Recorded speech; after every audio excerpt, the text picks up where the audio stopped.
before we hear from our panel, I'm going to share some context for the campaigns that you'll hear about today.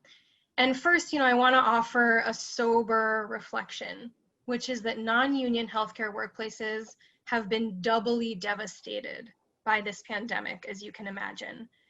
Folks have faced the same PPE shortages and dangerous working conditions as many of you, but without the same legal protections to confront their employer. And the absence of coordination and sufficient guidance at the federal level has left states to really fend for themselves, including to compete for PPE. So quick question, how many of you have heard your employer say, we're following the CDC guidelines? So raise your hand or say yes in the chat. Okay, I'm seeing a good number of hands. Yeah.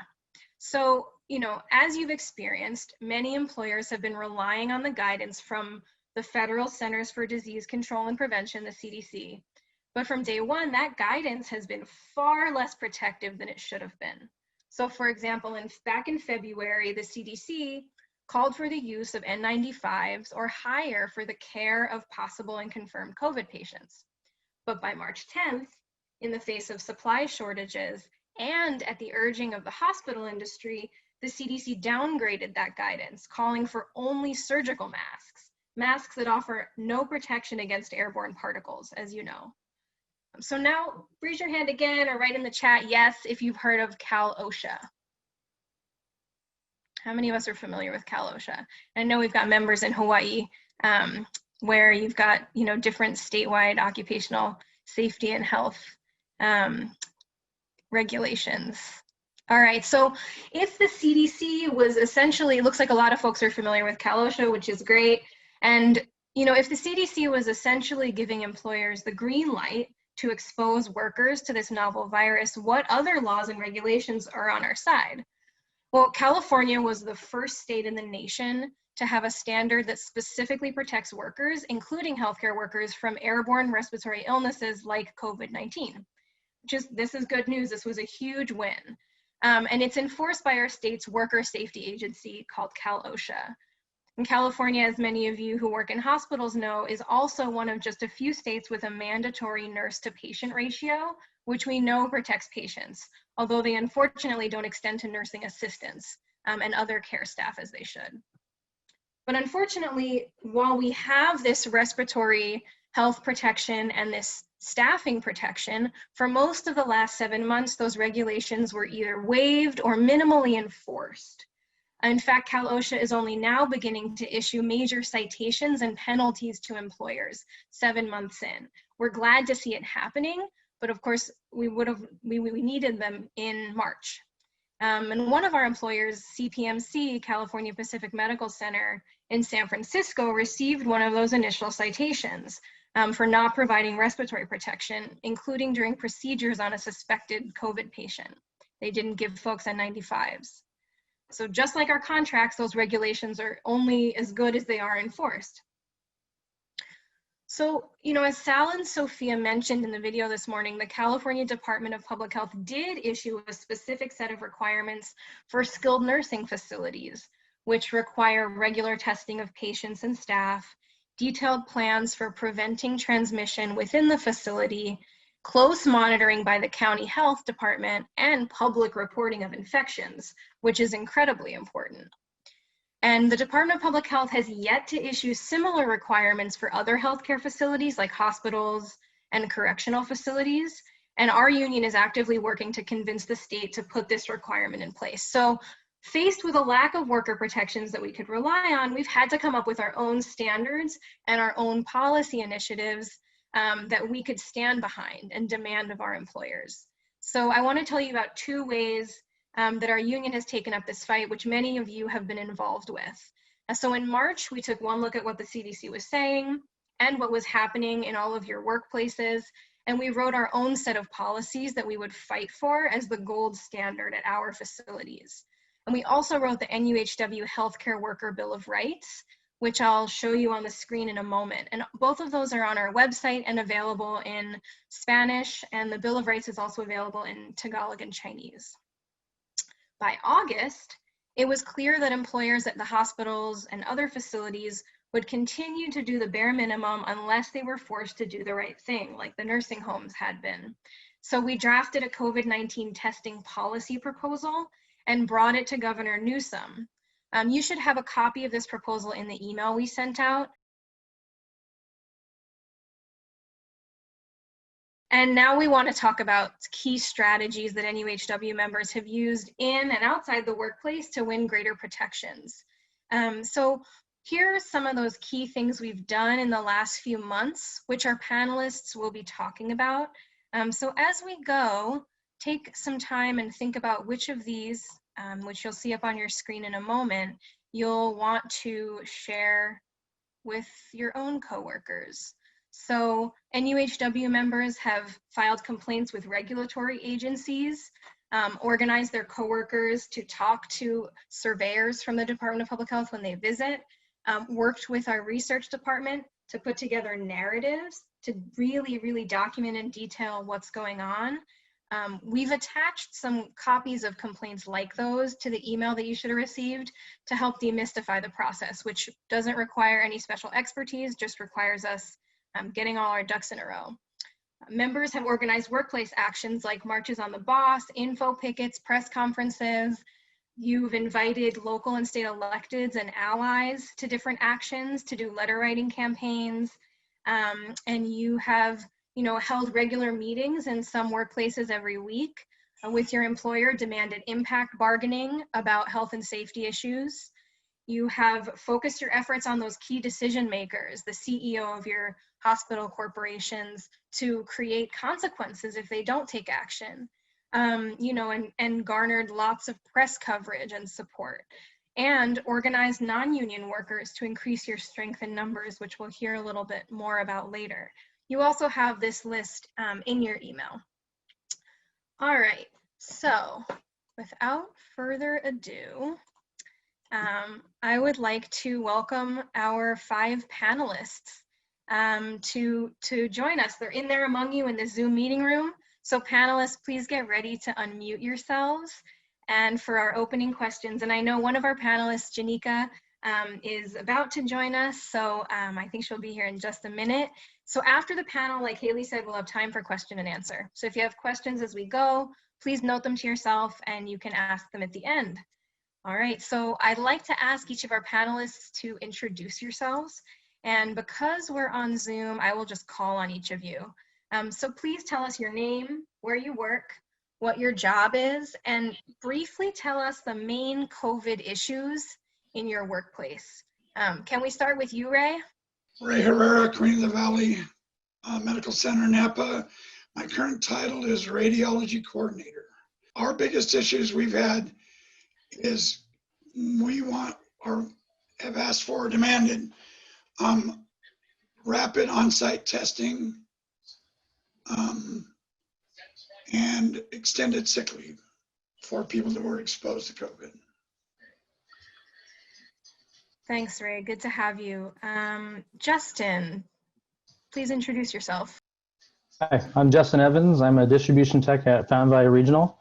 Our biggest COVID concerns would be PPE and the lack of cohorting of patients and extended sick leave, PTO, and testing of all patients and of all staff that come in contact. Thanks, Justin. Sammy, let's hear from you. Hi, I'm Sanmeet Singh. I'm a clinical psychologist, been working for Kaiser for about 10 years now. I'm a steward on the Oakland Child team, and we've had a lot of issues, but the one that we're currently most focused on right now and doing some letter writing to our higher up is around child care grants and benefits. Currently, Kaiser has explained to us that we are working from home and therefore we're not eligible for child care, the Kaiser's child care grants. And the assumption is that we're supposed to be caring for children, feeding them, or I don't have kids, but those who are parents, they have to care for them and feed them and be their teacher's aides and keep them safe. And at the same time, while providing direct patient care, being in meetings, case managing high-risk patients, writing letters for our patients, conducting psych evaluations on a never-ending stream of new patients coming in. And we're literally working from home to save lives. We're not on staycations, but this is something that we sadly have to be persistent and fight about. Thank you, Sammy. Alexis, please introduce yourself. Hi, I'm Alexis. I'm a registered nurse. I work at Kindred Hospital in Brea. Some of the issues that we were dealing with, no PPE, reusing PPE, lack of communication from management, not testing patients, testing employees, and then once we had positive COVID patients, getting a COVID unit, hazard pay, and PTO, sick leave, all of that. You've had just a couple things to fight about at Brea, it sounds like. Yeah. Thank you, Alexis. And Janika, please introduce yourself to us. Hi, this is Janika. I'm an LVN. I work at Santa Rita Jail. I've been there for 4.5 years. And the biggest issues that we were kind of going back and forth with management about is protecting the employees from COVID with providing us with the PPE that we needed. Also testing, the actual testing requirements, and being able to, the management communicating with the staff about COVID, who gets COVID and things like that. So those were our biggest issues, and that's what we're going through right now, or that's what we're trying to fight for right now. Thank you, Janika. Really, really good to have you all here. All right, so let's dive in. The first question is for all of you. So it's obviously shocking and frustrating that many healthcare employers still have totally inadequate protections and protocols in place to protect caregivers and patients. And of the NUHW members who have responded to our survey about COVID policies so far, not even half could confidently say that they feel their employer is keeping them safe at work. So you all have been in the same boat. And you've told us a little bit about your issues, but you were able to get organized and pressure your employers to make some changes for the better. So tell us, and again, I'll call on you as we go, what spurred you to really start organizing for workplace safety? Tell us what steps you took at first and what you demanded. Try to keep each response to 3 minutes or so. So again, what spurred you to really start organizing for workplace safety? What steps did you take, including your demands? Let's start with you, Justin.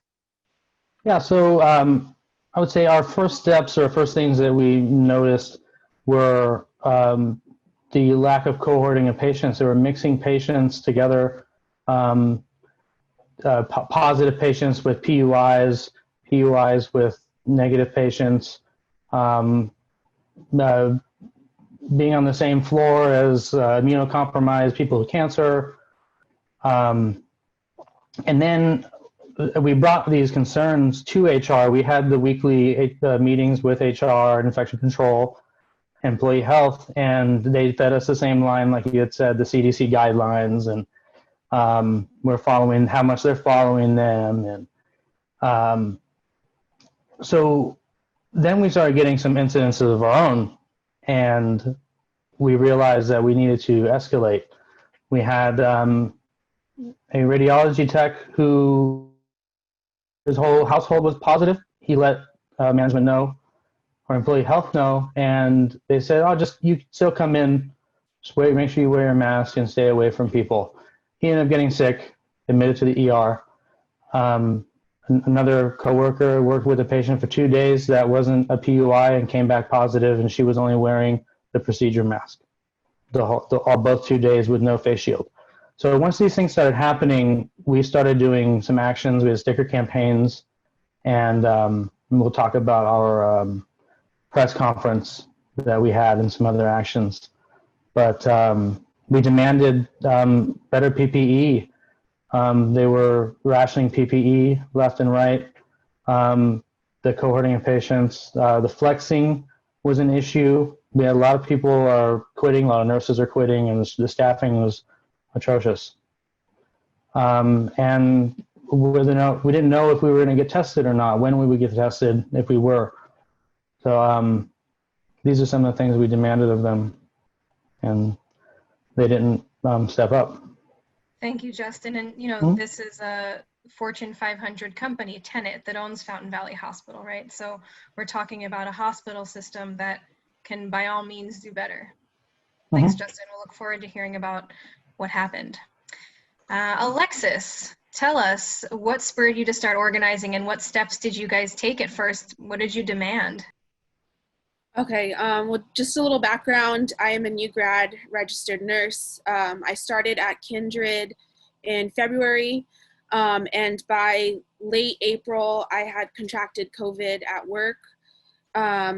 Initially in March, when this was all happening, management was keeping PPE in the office, and we had to ask them for it. And we had to explain which patients we wanted to use it for. Like, we had to show proof that we needed. We had to use one surgical mask, and we had no positive patients at that point. But staff members started getting sick, and we asked management, can you test the patients? Can you find out if they're sick too? And slowly just more staff got sick. By the time I left, the week after I left, they ended up testing all the patients. And we ended up having almost 50% of our patients were positive for COVID. And so while I was out, I started going to the union meetings. They were online, and we all started talking like, what's going on? And everyone just kind of was tired of it. And we kind of just made a little group, and we're like, let's do something about this. Let me see. So we ended up, in total, we had about 27 staff members get sick. We had one pass away, and that kind of just sort of drove all of our fight from there. Thank you, Alexis. Thanks very much. And as you could hear, Alexis is a new union leader, so very excited to have you in this fight, and the work and organizing coming out of Brea is especially moving because of, like you said, the loss of one of our members and your colleagues there. So thanks, Alexis. How about you, Sammy? What spurred you to really start organizing, and what steps did you take and demand? Okay, I'll start by reminding everybody that I'm a therapist and a psychologist, and so us, the LCSWs, the psychologists, the masters folk, we see people for an hour, families, teenagers, parents, groups of young people in a room in a small contained room for about an hour or so at a time. So I think what prompted me into action was the fear and anxiety that I myself had, but also that of my team. COVID-19 was spreading like wildfire, and our leadership had no clear plans about how to keep us safe. We didn't have masks, we didn't have sanitizers, or they were limited. AVS could not help us with disinfecting rooms before or after patients or offices were used. People were coming for visits still, and our groups were still on at the start of this. So we started having a lot of meetings, which I'll talk about later on. And I started to attend these meetings with points and lists of demands. I was serious, I was insistent, and I was unapologetic, which probably is not my typical personality. I'm usually the one cracking jokes in meetings. I started to insist that leadership allow us to go home with pay, to shelter in place, to honor the guidelines of our local government until Kaiser could provide us with the technology to work from home.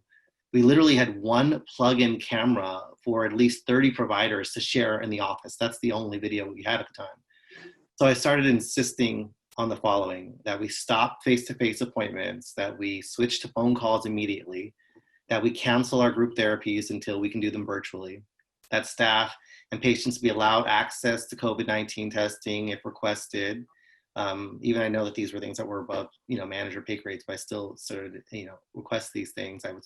That we track and trace patients when they're infected with COVID and alert staff for any potential exposures, that we only offer phone-based and video-based consults to the emergency room and to the hospital, which we were still being asked to go in and do during this time period.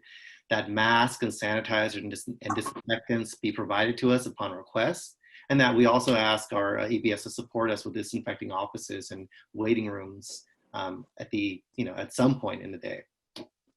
One point, I was even inspired by a friend of mine who actually has visual impairments to make a point to management that if I was visually impaired, I would not need to see a patient in order to help them. And they were still insisting that we need to come in and see a patient, and that a phone was inadequate at times, or that, they wanted to be able to use us if we wanted to see a person. And I would tell them, I can listen and I can make decisions and link them to appropriate resources, but that there's no reason to put myself, coworkers, hospital staff, family members, and our community at risk. And then lastly, I made another point that we should, which was like foreign to them, that we should, until we do testing, that we should assume that we all are infected with COVID until tested otherwise. All right, Janika, tell us what spurred you to really start organizing for workplace safety, and what steps did you take at first, and what did you demand? Hi.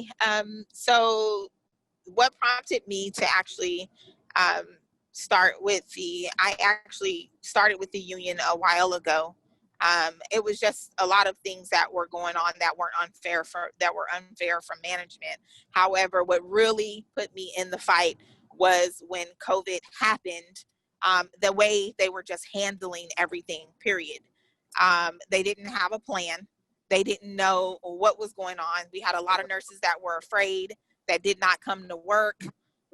They offered a bonus at the time and then just stopped the bonus in the middle or right midstream and told us that we weren't going to get it anymore, after all of our nurses had actually come back to work and started working. But then a lot of the nurses had actually come to work, and now we have a lot of nurses that are contracting the coronavirus right now, which actually came from a lot of our deputies, being in contact with a lot of our deputies. I feel like management was kind of holding back on the PPE. We weren't getting the proper PPE. What we did was we did a march on the on management, and we signed a petition. We also wore stickers. We did a sticker campaign and everything. And once we did the march, then that's when we started getting our results. But now there's other things that have come up regarding COVID, like the type of masks and stuff that we actually were given that were not FDA or CDC or approved. And now we want them to actually provide us with all of that, the proper PPE that we needed, which we actually have. We've gotten the masks, so we were successful in that. But now the pressure is on for other things that we actually need as well to keep us protected from COVID. So it sparked this fire in me to continue on with my fight for protecting the nurses. And one thing that actually stuck out in my mind was the last meeting that I had with management, and their comment to us was, our main concern is our patients. But it didn't seem to me like they were really concerned about the nurses that are taking care of their patients. So somebody has to fight for us is how I actually feel about it. And if it's not somebody that actually cares, then who's going to do it? Thank you, Janika. Very powerful. And of course, the well-being of the patients you care for can't be separated from the well-being of the caregivers. And at Santa Rita Jail, I know the outbreak affected over 150 people who were incarcerated there, and correctional facilities have such high risk for transmission that it's just it's so too dangerous to ignore workers' health or the health of the patients and the people incarcerated there. So very, very appreciative of you for being here and sharing your story. Thank you. Let's go next to Ray, our last panelist for this question. What spurred you to really start organizing at Queen of the Valley? And what steps did you and your coworkers take at first? What did you demand? We were in contract negotiations when COVID first hit. We did our last couple of negotiating sessions via Zoom. And early on, we had one of the first positive COVID patients in the country that came off one of the cruise ships that docked in the Bay Area. So we were very much aware of it. And our facility was really good in the beginning of keeping those patients isolated in positive pressure rooms, being very forthcoming about how we should be handling those patients. But as the numbers started flattening out, especially in our county, they stayed really low for a long time. Things started getting lax. They started opening up elective surgeries and not testing all surgery patients. They started taking transfers from other hospitals without testing them. And when that came to the attention of our negotiating committee, which turned into the Stewards Council, which turned into the Health and Safety Committee, we immediately started documenting anything that was going on that wasn't above board. We did a sticker up campaign.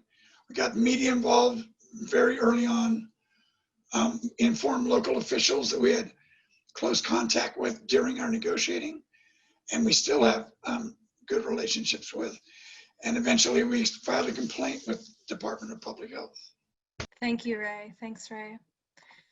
All right, so this next question, and one thing I want to note, just especially between what Ray and Janika said at the end there, is just the inconsistency of what's happening in these workplaces, and just underscores the importance of all of these collective actions. You have Queen, where at first they were testing patients, and then they got lax and they stopped cohorting the way they had been, right? Or at Santa Rita, where they had offered some extended sick leave and then just let it expire, so they said, right? So the pattern emerging, right, of like the importance of vigilance here. So this next question is for Justin, Janika, and Alexis. As some of you have already touched on, informing and rallying our allies in elected office and community organizations has played an important role in lifting up the visibility of your campaigns. Can you talk a little bit about how having relationships with elected officials has helped your fight? Like, tell us how they supported you and maybe what happened afterwards. And I'll call on you again. So let's start with Janika. And at Santa Rita, you and your coworkers have a unique, I should say, at Santa Rita Jail, correctional facility in Alameda County, for those of our members outside the East Bay. You have a unique relationship with the county supervisor, Valle, who has played a role in your win for PPE supplies. But that didn't just materialize in the last couple months. So tell us how that came to be and what came of it. How did that support your fight? Actually, that supported my fight because one day I never knew of Supervisor Valle. It wasn't until we had a conference call and he was on the call. He was introduced to us, and just speaking to us, he said, "What is it that you guys need at Santa Rita to get you guys prepared to take care of our patients that have COVID, or to what can we do to actually help you?" And I told him about our mask situation, how the supervisors were holding the masks inside the office. We had to sign them out. We were only given one mask per day.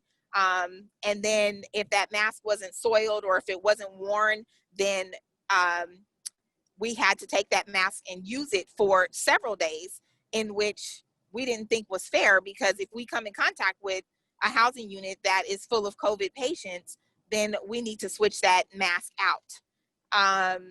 He actually made sure that we were given masks. It wasn't the proper mask because we started going to the masks that weren't necessarily approved by FDA or CDC, but we were able to switch those masks out. Also, what we were not given was gowns at all. We didn't have any gowns at all. Once I told him that, the next day, I do mean the next day, they had at least over 500 plastic rain ponchos, which is not really the proper PPE either. But at that time, I think all of the facilities were very short on PPE. It was something that we could actually use to protect our actual clothing that we wore to work, our scrubs and things like that. So it made a huge difference talking to him and letting him know the things that we actually needed. He didn't have a problem coming into the gym. He can cut off contracts at any given moment down to he offered to come in and speak with our supervisors. They were, shaking in their boots. They were scared, very scared. So he came in, he talked to them, said, hey, this is what they need, get it for them. And I swear the next day it was there. So talking to him was very beneficial for us. Thanks very much, Danica. And you didn't brag about this, so I'll brag about it a little bit for you and your coworkers, which is that, your coworkers there are part of a coalition that includes other community organizations that speaks with Supervisor Valle on, I believe, a weekly basis. So that relationship, you all have really been building it for a long time. And like you said, when it came time, when you saw the writing on the wall about anticipating COVID patients, he was there. He was ready to come to bargaining. He was ready to make that call to management, which, was effective in all the ways you just described. Thank you, Janika. No problem. All right, so next I would love to hear from Justin. Tell us about the role of elected officials at Fountain Valley. You all have had some really, really inspiring escalations and public actions. So tell us about how those relationships supported your campaign. It all really starts with the endorsement meetings that we have with these candidates. So you can really get to know them, and we did it by region this time around. So we were able to laser focus on our region, and we've also been working with some other community organizations like CLU, and we've had Rabbi Steve Einstein come and speak for us at our press conference that we had, which was one of our actions against Fountain Valley. And we also interviewed two candidates for there's two positions open for our city council of Fountain Valley. And we interviewed both and endorsed two candidates for those positions, one of which is on the board of our hospital. So that's an even bigger get for us. And he's gone to bat for us and spoken on our behalf during their board meetings as well. We also had Deidre Wynn for Assembly, and Sergio Contreras has always been a big proponent of our union. And when they all come together and speak at our press conference, that just draws in better press for us. So the press we had for this was great. We had national stories, LA Times. It's been really beneficial to have their voices just bring in, attention for us. So I can't say how important these endorsement meetings are, because you really get to know who's going to be fighting for you, and you can have a say in if we support them. Thanks, Justin. And Justin, will you tell us just briefly the story of the CDPH visit that coincided so nicely with that? Yes. So the same day we had our press conference, our first press conference, we had also filed a complaint with the CDPH a few weeks prior, and just so happened that the day of our press conference is the day they show up. It could have been better. So the CEO had his hands full that day, for sure. Thank you, Justin. And last for this question, I would love to hear from Alexis to hear about how the relationships with allies helped the fight in Brea. Tell us a little bit about the info picket that you all had planned and how the support that you had from allies helped your campaign move along. Okay, so after a couple of weeks of getting everyone together in the union, we had reached out to different assembly people from Orange County and other areas, and they had backed us. They had written to Kindred, and they let Kindred know they were going to be there at our picket and at our press conference. And it went till the very last day, and Kindred ended up agreeing to what we wanted.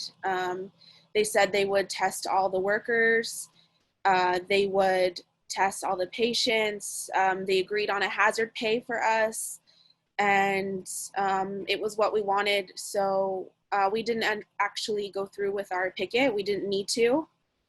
And then further, the same assembly people, they just continue to have our backs on issues. I was going to ask about the letter writing campaign, because what was so awesome about the support you rallied around, you and your coworkers rallied around the info picket was there was local unions, state assembly members, as you mentioned, county supervisors planning to show up, and then once the hospital, like you said, did the right thing around PPE, met demands about communication and weekly meetings and hazard pay, there was still more to do, right? Like you said, there was still testing to win. And what's, so amazing about the support you'd garnered is that those allies, they didn't just stop at committing to that info picket. They did a whole letter writing campaign, right? Do you want to say anything about that piece? I can riff on it because I thought it was awesome. Just like, I feel like you know so much more about it than I do, and I'm like, whoa. I don't think so about that. I just saw this note and I wanted to highlight it simply because to just show that continued support. So Kindred got letters from those same allies, from more than 20 pastors, and to keep the pressure on. So anyway, thank you so much, Alexis and Justin and Janika. This next question, Justin and Rick, this is for you. Both of your campaigns use the power of California's regulatory system to hold your employer accountable, and you've touched on it a little bit. And in both campaigns, you worked with NUHW researchers to put together written complaints with the Department of Public Health. So tell us a little bit about that. How did that support your campaign, and what happened? So Ray, let's start with you. The knowledge that the complaint had been filed and then CDPH showing up unannounced really left a lot of our members feeling very much empowered. We had challenged the system. Our challenge had been acknowledged, and the change was immediately evident with the employer. We started having a lot more education around COVID issues. We were immediately told that we had plenty of PPE. There was no need to worry about it. PPE carts were in our emergency room, and we had our COVID patients cohorted in a specific unit, positive pressure unit. It used to be our old ICU that had been closed for quite a while. Within a week, they had that up and running, and all of the patients in there. We were educated on what level of PPE we should be using, and we ourselves started educating all of our coworkers that don't take no for an answer. Don't rely on someone's medical records or a nurse practitioner or a doctor to tell you that, oh, that's a person under investigation. Educate yourself and know yourself that this guy has 8 out of 10 symptoms. I'm protecting myself. I never take no for an answer as far as what level of PPE I should be using. And it's really important that everybody knows to protect themselves at all times. Thank you, Ray. Oh, God. I just think that it's really important because you're not only protecting yourselves, your coworkers, your family, but you're also protecting the public at large. That's right. That's right. And Ray, when we spoke earlier, something you said really struck me about what you'd want like other union members to know about pursuing complaints with the Department of Public Health. You guys did so much extensive documentation to make that possible. Can you just share a little bit with folks, like what was the main takeaway about what other union members really need to be on top of in order to have a successful regulatory complaint? A really good, successful complaint isn't going to rely on hearsay. You need to document, you need to have evidence, you need to have medical record numbers, you need to have dates, you need to have times.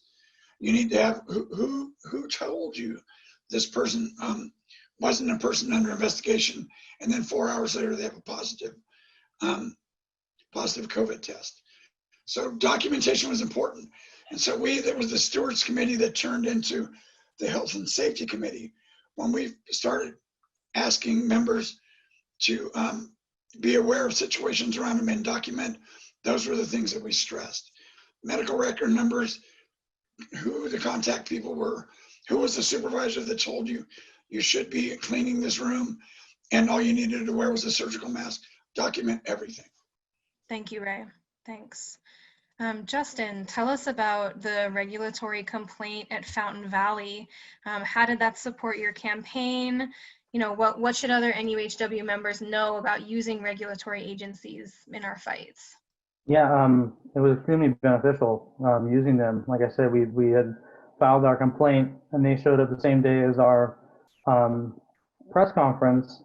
And you know, I couldn't express enough that how much, you know, with that press conference too, we had other people come out. You know, we had the nurses union and nurses from UNAC came out to support us. And once they saw that we got the health department involved, like they came on board even more. Like we've gotten so much positivity from non-NUHW workers, and they came out. They did our informational. They did our picket. They did our surveys, and it was just a really, like, it binded us.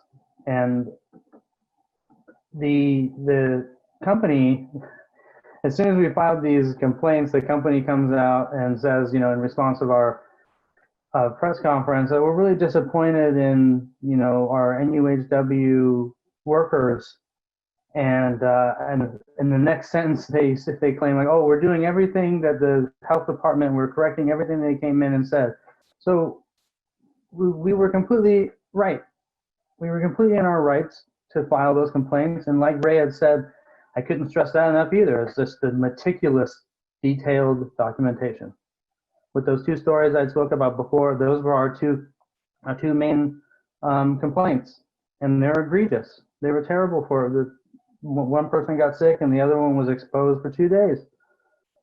And as soon as the health department came in, we got our we had a COVID section put up, a COVID ward, and they started implementing changes right away. And we're the only progressive force in the hospital. No change, no positive change has been caused without us. We spurred everything. And if we didn't do that, we would probably be doing a lot of the same terrible things and more people would be sick. And I'm happy to say, just within the last couple of days, the health department came back with their results, and we had a 33-page description of all these offenses that our hospital was committing, not including the ones that we had, you know, talked about. And it's just, we feel very vindicated from that. I would suggest everybody do that. Wow. What an awesome victory, Justin. Thanks for sharing about that. So, you know, next I want to switch over to you, Sammy, and talk specifically about mental health workers and the importance of your work and your workplace safety at this time. So, you know, mental health workers like yourself and your colleagues at Kaiser and and elsewhere are at such an important intersection during this pandemic. Your services are critically needed as more people are facing anxiety, depression, and other mental health issues. And your work is usually done, as you described so well before, face-to-face with clients. So you've had to make and fight for significant adjustments very quickly. And Kaiser agreed to let you all work from home, but that wasn't their stance in the beginning. So can you tell us some more about the steps you and your colleagues took to hold Kaiser accountable and push for remote work and greater protections within the clinic, and for those clinicians who did need to be making in-person visits? And what did you do that you'd want other mental health workers to know about? Well, as I said earlier, we had a lot of meetings, and like we had meetings with our general staff meetings, we had union meetings, our Kaiser meetings with, other unions together, once a week, which was basically Kaiser propaganda talking about how great they are. And we really want to hear you. Not right now. You contact this person outside of this meeting, and a lot of those kinds of being talked at meetings, which were really a waste of time. And a lot of small team meetings within, every big department has lots of smaller, different team meetings that I was involved in. And each of these meetings, there was some variation of me advocating for a lot of the recommendations that I mentioned earlier that I listed.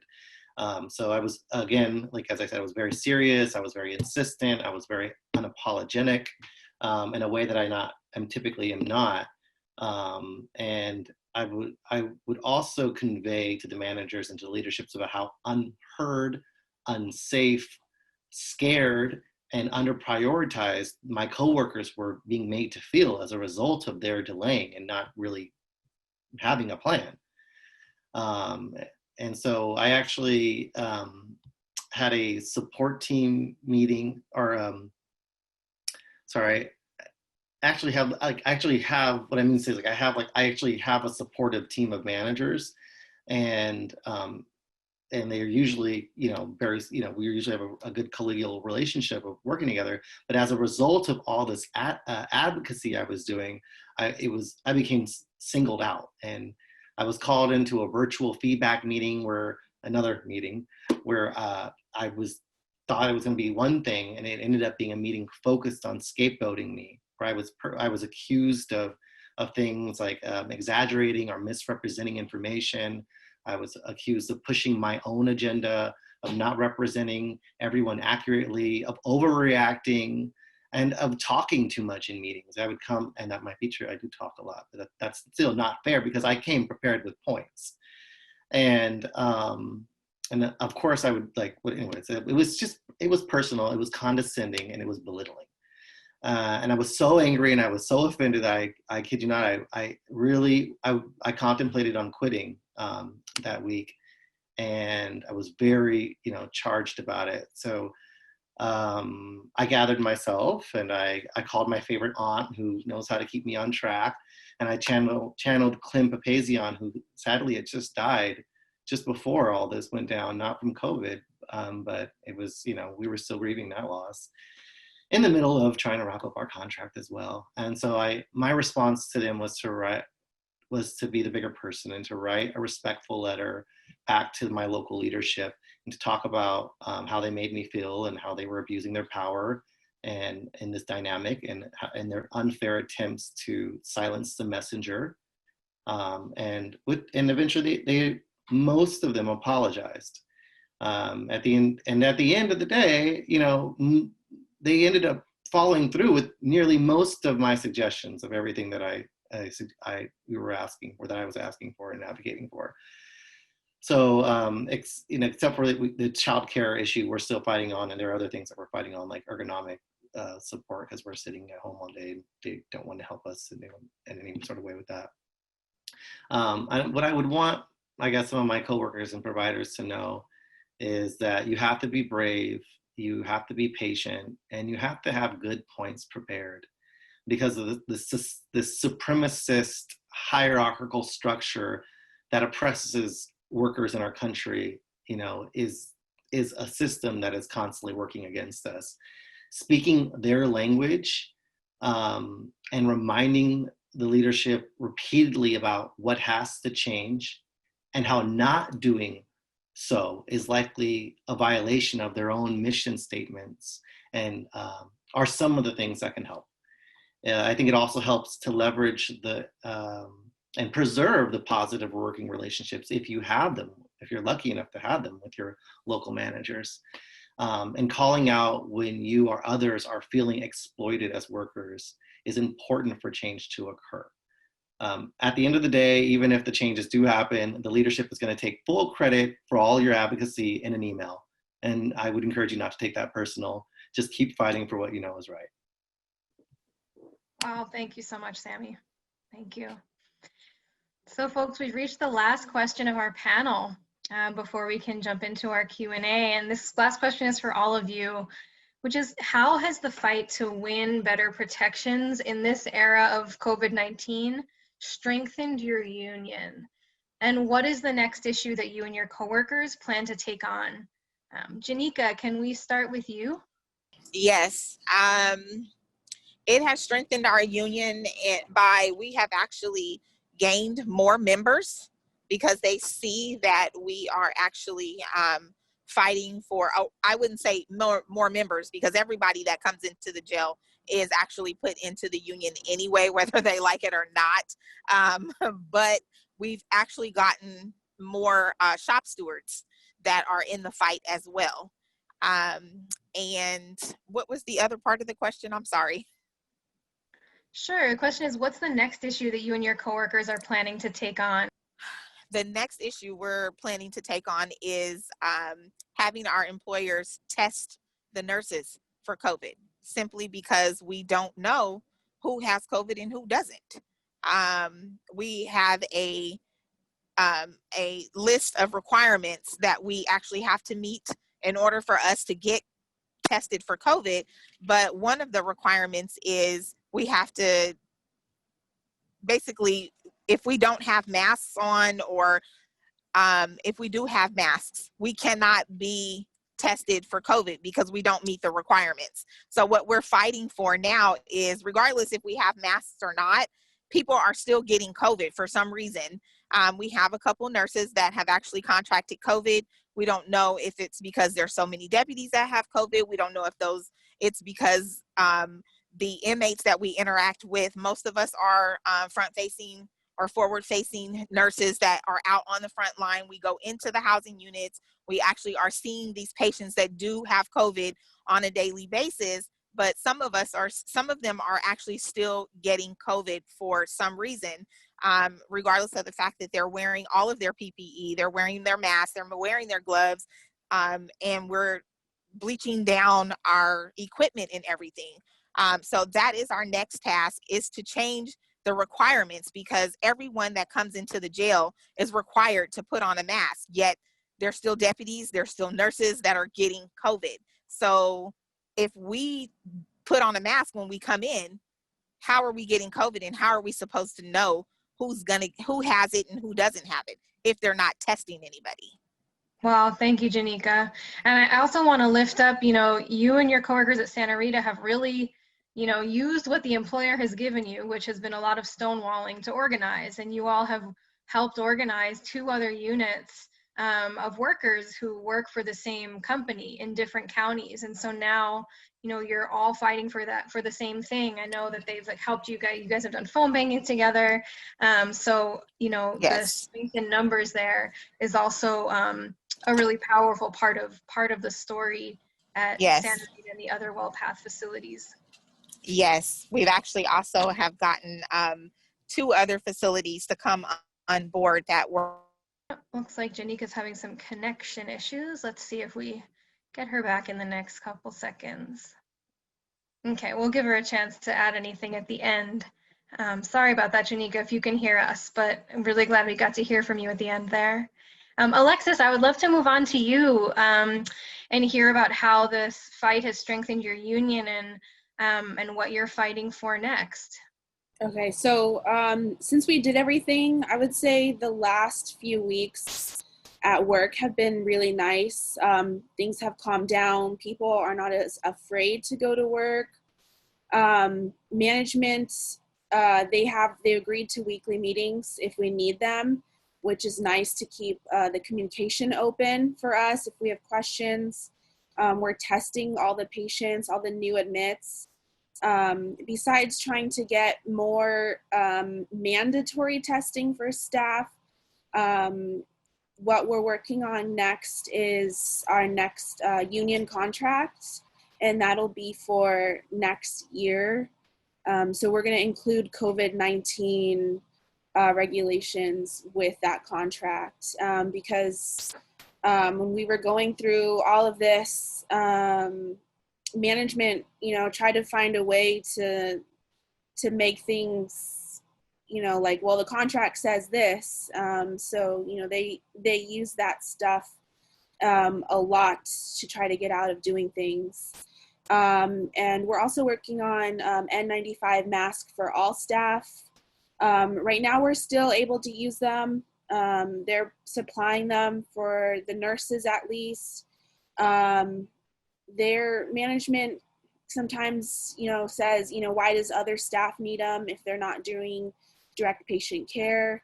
But we even had staff in the kitchen who had gotten sick. And these are staff, they're handling patient trays that were in COVID rooms or, items. So, if somebody feels safer with the N95, what is the problem if they ask for one?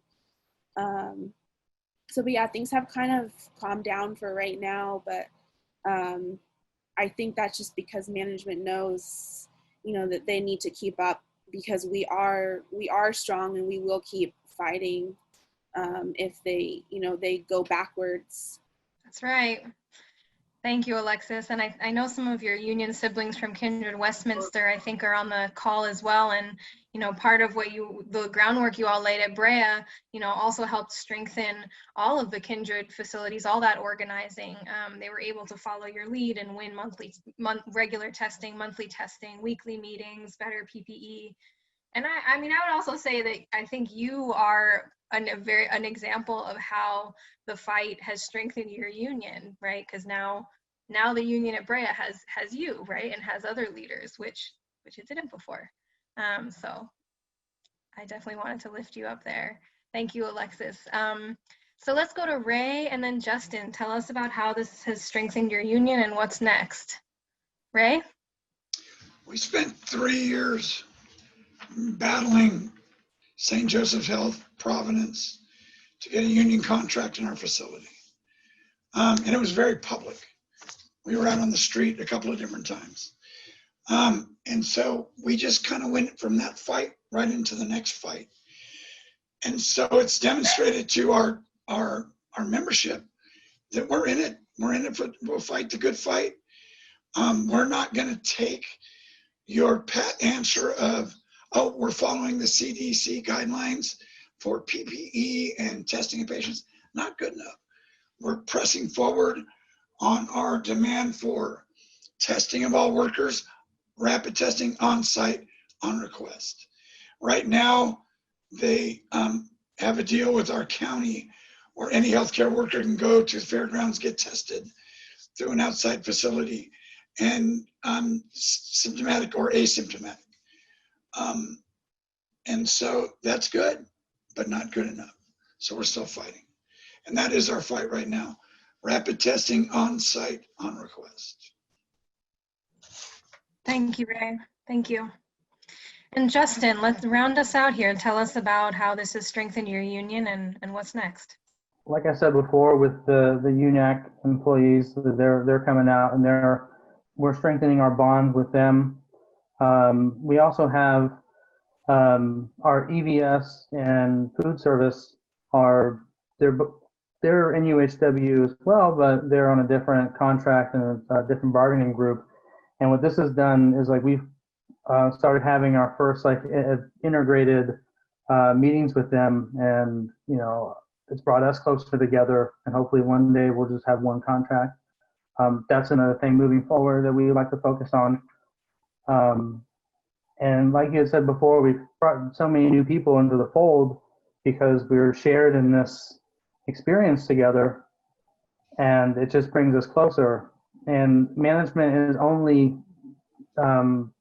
strengthening our union, the more they try to crack down on us or try to crack down on, labor in general. Our facility stopped matching 401ks, but ours are still matched because that's in our contract. So there's so many people that we just tell them, hey, that they realize, they see that the benefits of a union, and we tell them, hey, you can have a contract and you can come on board, and we can get our medical records department on board with this. We have the potential to grow so much more now because management's always trying to take something away, and it just only makes us have something more common with every other worker. Thank you, Justin. Thank you so much. Thank you, all of you, so much for telling these stories, really breaking it down, giving us a window into these fights that many of us kind of receive blurbs about in the union-wide newsletters, but for pulling back the curtains and helping all of us be better organizers during this pandemic.